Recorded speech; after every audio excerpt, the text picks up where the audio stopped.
Summer is winding down, and many Americans are feeling the financial squeeze. And when you consider inflation and the high cost of living in San Diego, it is already challenging. But for those families navigating college move-in expenses and tuition fees, the back-to-school struggle is real. Thankfully, you are not alone.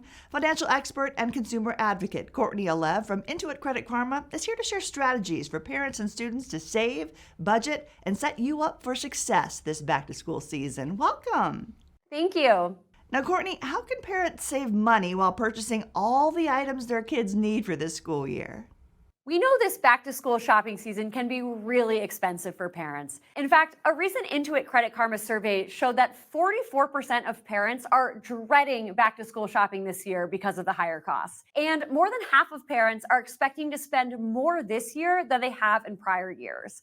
The first thing you want to do is assess what you already have and then prioritize accordingly. Your child's school may provide a supply list. From there, you can check what you've already got. And then you want to track your spending and create a budget. Do your best to pre-plan how much you can truly afford to spend on back-to-school shopping this year. And it's important to be really clear about what your child absolutely needs versus what they may just want. Take advantage of sales and discounts. If your child needs electronics like a tablet or a laptop, you could consider purchasing refurbished to save money. And don't hesitate to ask your school if there are other resources available.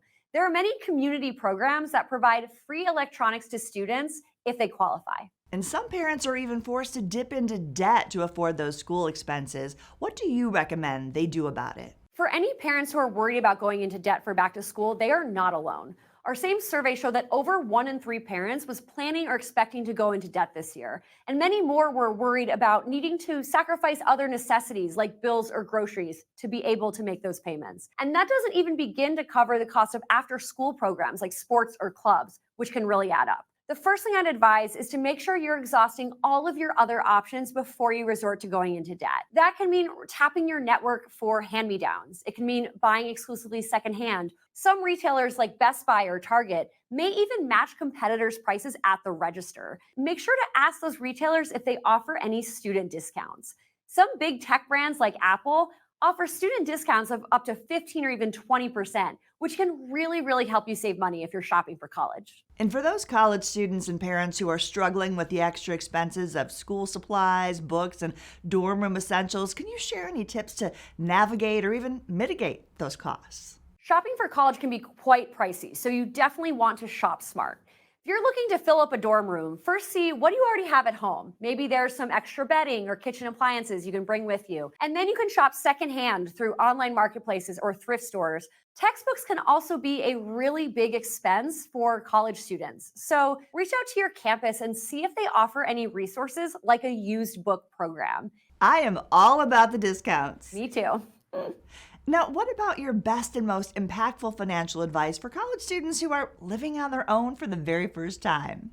For anyone heading off to college, my number one tip is to make sure you are setting yourself up for financial success. For example, it's a great time to really learn how to budget. A budget can be so helpful to understand where your money is going. And it's also a great time to start building your credit. Having a good credit score is a really important foundation for your financial life. If you're thinking about opening a credit card, consider applying for a student credit card. These have some protections built in, like lower spending limits that can help you avoid overspending while also helping you build that credit score. And an important note for parents here, if you're using your credit card responsibly, consider adding your child as an authorized user on your account.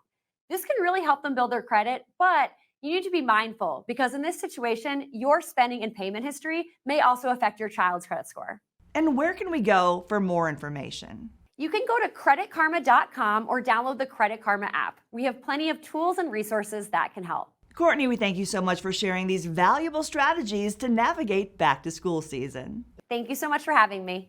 And we thank you for joining us on San Diego Living. We'll see you next time.